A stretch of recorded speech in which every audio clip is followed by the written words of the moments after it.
Hi, this is Mr. Carvajal, and if you were absent today, Friday, January 7th, you missed out on a great reading we had today. It's pretty long, and you have to really think about it, but you can do well on the quiz if you do your best. So let's get to it. You can click here. Wealthy teen nearly experiences consequences, and I want to be sure you are aware. Let's see. Yes, that what we're reading today is satire. Satire is calling attention to a problem by making fun of it or the people who cause it. So if you're used to watching South Park, like a lot of teenagers are, and right now I think they're doing post COVID, well, they're making fun of people. They're making people look stupid, but they're not just doing it to do it. South Park is satire. They're calling attention to a problem, like some people that are trying to be too careful and do everything perfect, or some people who don't care and end up making other people sick. So, whatever you believe is what you believe. But once again, what we're reading, they're trying to be funny on purpose. They're not really saying that some rich kid should be able to get away with stuff. They're calling attention to a problem, right? Some people, because they have so much money and influence, get away with stuff they shouldn't. And that's what they're really talking about. There's also irony in what we're reading, and it's that surprising difference between what you expect and what really happens. Like you think things are going to be a certain way, and then, oh my God, they're not. And that's the big deal about irony. So irony is about one of the questions. Be sure you are aware of that when you answer the question what irony is all about.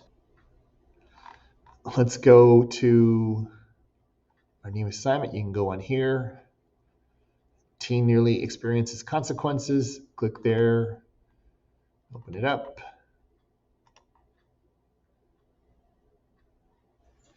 And it's a green document. You can open it up a PDF, and we're going to read the first part of it together. Wealthy teen nearly experiences consequences. Once again, this is satire. They're not really saying it's a good thing that this kid gets away with bad stuff. They're making fun of people who are rich and who may do something like that. It's from The Onion. It's a satire, a satirical organization. They have fake news to be funny and make fun of people. You can read more about that if you want. So, this is in Somerset, New Jersey, and what local authorities are calling a near tragedy. Charles Wentworth, this is supposed to be him, a 17-year-old Rutgers preparatory senior and member of the affluent Wentworth family, came perilously close to suffering a consequence resulting from his own wrongdoing. Yeah, he almost got in trouble for doing something bad. Wentworth, reportedly ignoring the protests of his classmates, got behind the wheel of his turbocharged Supra 2000 GT after consuming half the contents of a bottle of alcohol at a friend's party. While driving westbound on Route 27, a disoriented Wentworth drifted across two lanes of traffic and collided with a minivan carrying a family of four, bringing the teen face to face with a potentially life-altering lesson. Right? His car hit another family's car, right, because he was drunk.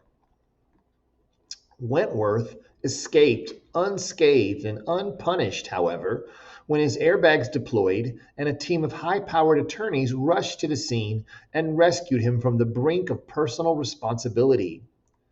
Amazingly, Mr. Wentworth did not experience a single repercussion for consuming alcohol underage or operating a motor vehicle while intoxicated, and is furthermore completely unaware that he did anything wrong, local police chief Marvin Taylor said. He is a very lucky boy.